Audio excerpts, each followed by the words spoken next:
is I'm going to give you a short overview of what's actually going on in Europe after the introduction of 1234YF. So in about 3 hours you should be fine and you know everything. So no, it's going to take I'm sorry. Yeah, you're going to have to sit down. Sorry, that's serious. No, 20-25 minutes, and you should be much more wiser than you were when I started the presentation. It's just going to be a brief overview, and I kind of separate into 3 different things. Introduction of 1234YF in Europe. I might want to change that title because it isn't just 1234YF as you probably know. We have a few companies in Europe that like to experiment, I would say that way, with CO2. Specifically Mercedes and Audi, or VW Group. That's been fun. So I should probably write in CO2, but the introduction hasn't been that massive. We're also looking at the issues on hand, meaning after it was decided that a new refrigerant, or many new refrigerants, should be in AC systems, what do? I mean, one thing is through regulations, another thing is actually to implement it into the industry and make sure that you guys in the workshops, distributors, everybody else knows what they're doing and should be doing. There should be no doubt in what you should be doing when you're handling a new refrigerant. That's the bottom line. So we'll just look at that quickly. The future of AC in Europe, that's just to give you a brief overview of what we think is going on. When I say we, I'm also the president of MACS Partners in Europe, meaning that it's the sister organization of MACS in the US and VESA in Australia. So we try to gather some information and from the market and see what goes on. So, yep, perfect. And I think you'll just questions afterwards. Yeah, that's right. Perfect. So, good. So basically, the introduction of 1234YF in Europe was back in 2006. In 2006, there was made a regulation that we needed to decrease the import of 1234YF. Oh, I'm sorry, 134A. That's a great thing because we want a green environment, so that's perfect. And that should be implemented when we found a new refrigerant. And also, that date is not up here, but actually the first date that we should have seen 1234YF vehicles was actually 1st of January 2011. That date went out the window pretty fast, I have to say. So it wasn't 1st of January 2011. So the first vehicles that were actually mandatory to have 1234YF in Europe was actually 1st of January 2017. So basically the phase out of 134A started in 2017, that everybody that imported refrigerant into Europe of 134A would have to tell how much they imported, and year after year they would decrease it, which was a pretty good idea because then you got to phase out the refrigerant, which is great. The problem is when you move the first date of 2011 till 1st of January 2017, you're going to have 6 years of vehicle coming into the market with 134A. And that's fine, that's not a problem at all. But once you start reducing the import of 134A into Europe, you're going to see the curves go all wrong because you're going to lack 134A in the industry. So what we saw actually 3-4 years ago, specifically in the southern European countries, was simply lack of 134A. That wasn't enough to actually service the vehicles. So what do people do? They go online and go find whatever is replaceable with 134A. And we all know when you can buy it online, it's legal. Am I right? Well, at least in Europe. I mean, the good thing is that Google Translate does exist, but not everybody knows how to use it. So when it says replaceable for 134A and it's financially friendly, anybody in Europe goes, hey, this is great. This is legal, so I'll do it. So without paying attention to actually what comes in the bottle that they just bought, they're just going to add it. We actually had a Spanish customer who bought a container of 152A, and he was kind enough to ask us, so what did I buy? And we went, something you can't use. So you better find other ways to get rid of it. But that's the level of knowledge that we have in Europe right now, is that as soon as it says you can use it, you're going to use it. You're not going to ask Christians at all, which is a bit annoying for someone like us that we produce aftermarket products and you guys producing OE products. So that's an issue. So training class, the impact of 1, 2, 3, 4YF and CO2. When the regulations came up, training class was still training classes. Nobody really gave a damn about how we did training. So basically, me from Nissens, someone from Helle, someone from any other of our competitors could do trainings, and it wasn't regulated in any way, shape, or form. So we could give information of 1234YF that we made up.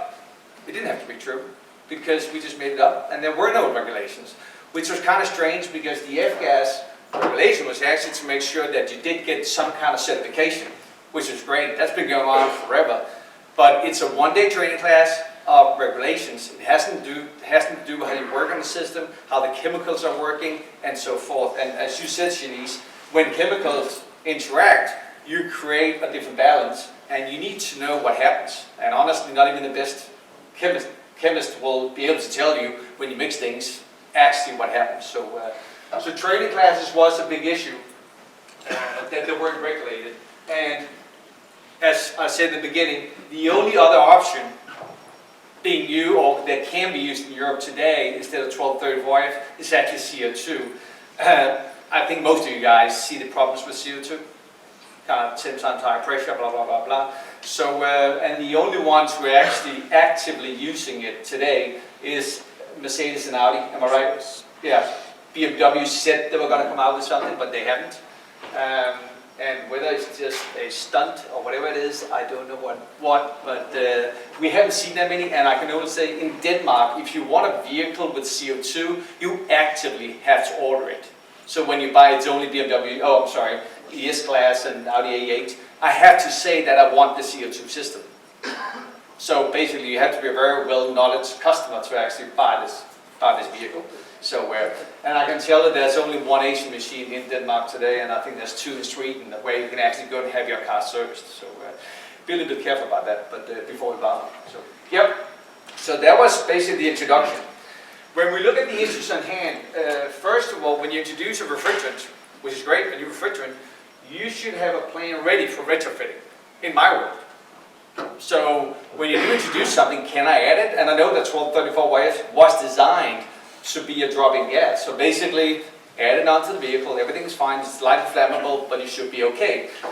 But the problem is, and I was in Houston 2-3 weeks ago discussing this with Chris Seaton. Chris, are you?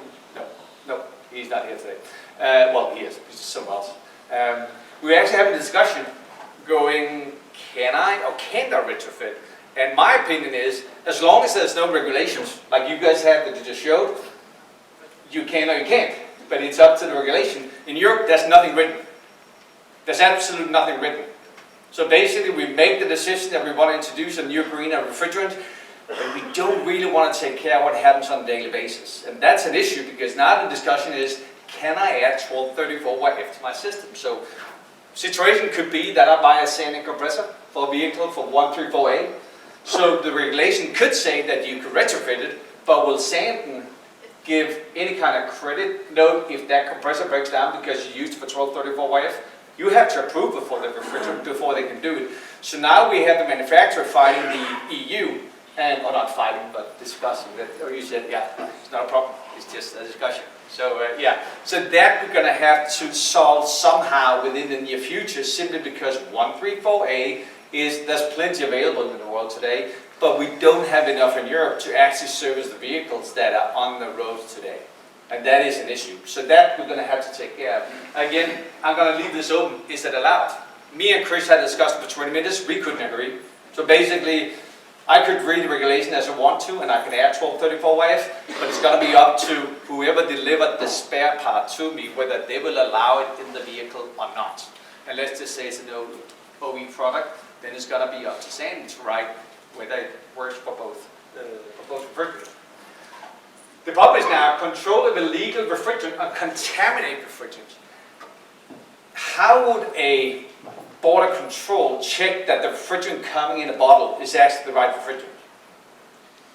Well, there's only one way, to have a refrigerant identifier. That's the only easy way of doing it. So the question is now, how many European countries do you think has a refrigerant identifier at the border control? Yeah. Well, how many have it in the US? So let's just put it that way. So that's an issue. I know that in Spain they have it, because I've seen a few articles that they actually found some contaminated bad refrigerant. There's a difference between illegal import and contaminated refrigerant, just so you know. Illegal is just that you are out of the quota. Okay, you are importing more than you should, or could, or allow. Contaminated is just bad refrigerant, where you basically just take whatever you find interesting, so R40 mixed with R22 or whatever, and you sell it as 134A. Those are two completely different things. But it is an issue, because we're finding both refrigerants, or type of refrigerants, in Europe today. And a lot of people go, yeah, that's Eastern Europe, that's the problem, is coming in from China. Believe me, it is coming in from everywhere. It's not narrowed down to China, it's not narrowed down to India, it's not narrowed down to the US, it's not just coming in through Poland or Turkey or whatever, it's coming in everywhere. Okay? And why? Because there's money in it. I'm sorry, but prices goes up, or it did go up, and now it's gone down a little bit. Prices go up, it's money to be made, we're going to make it. That's the bottom line. Does the people who import it actually know what's in the bottle?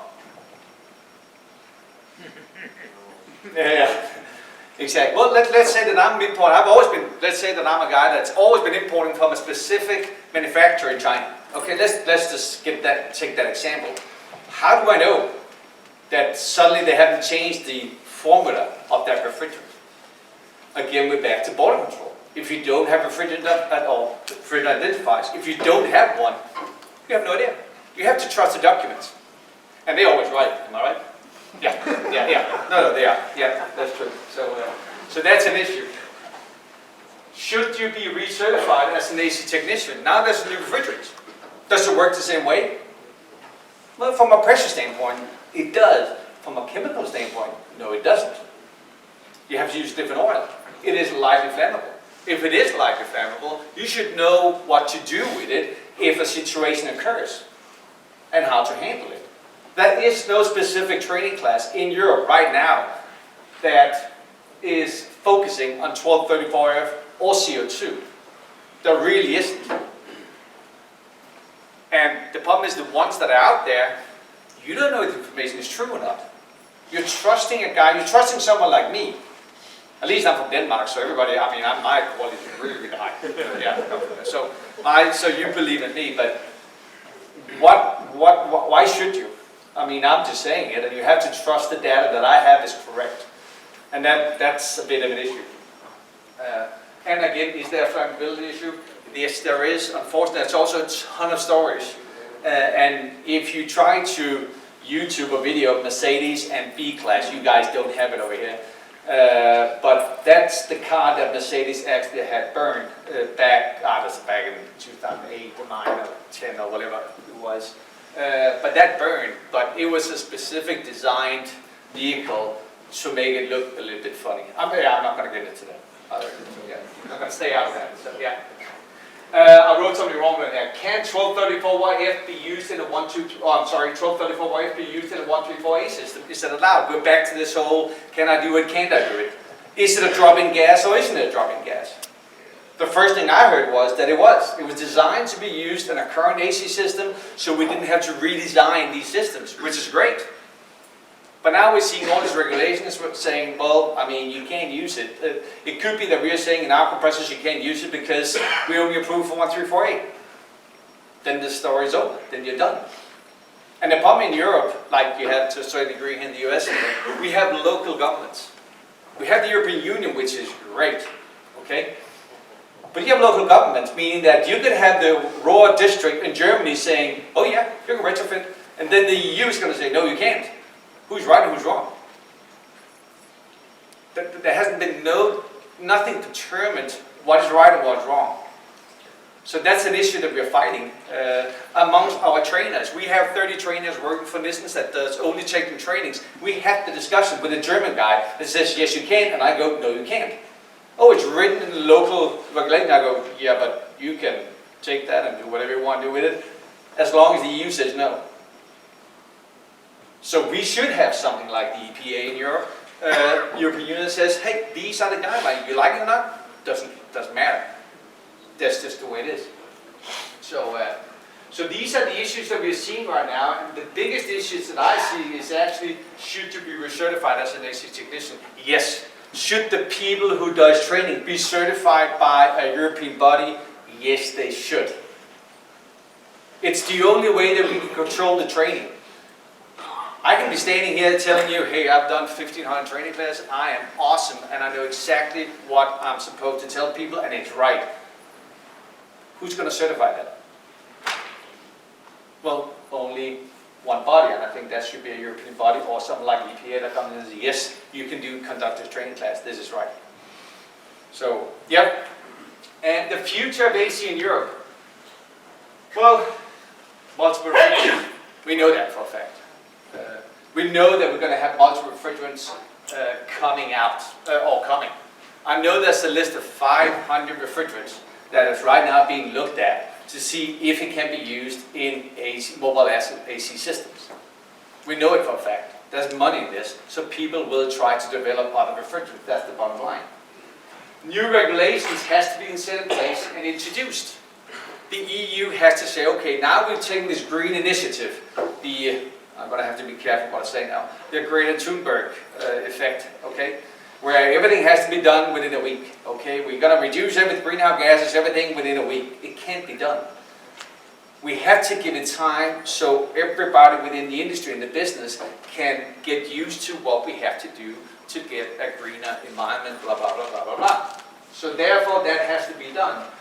New certifications should be introduced. Our certification in Europe, and I'm not quite sure what it's like in the US, but for us it's 6 hours of training.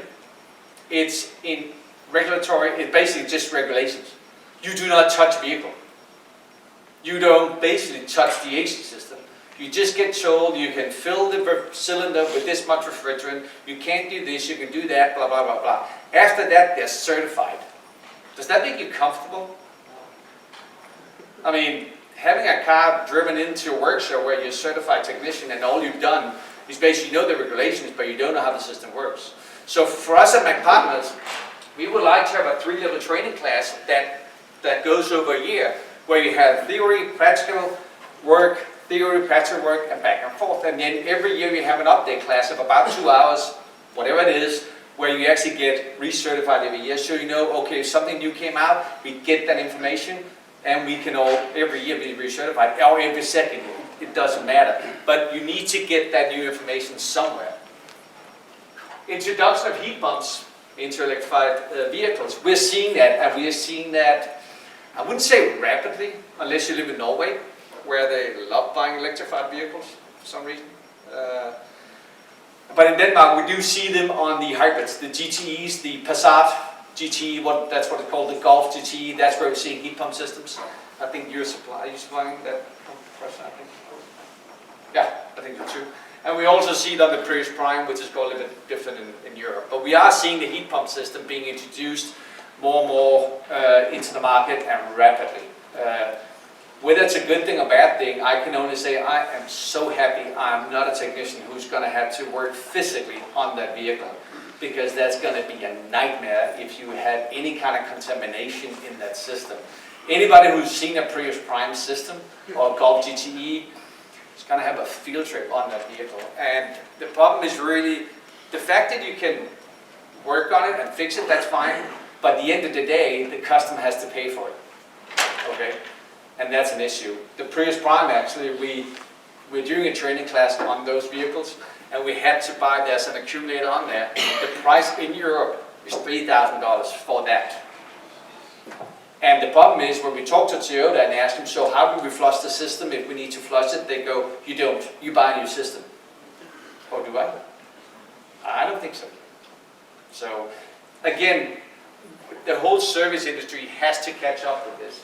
And the last thing, specific training class for heat pump systems. We're doing those as we speak, actually in Europe.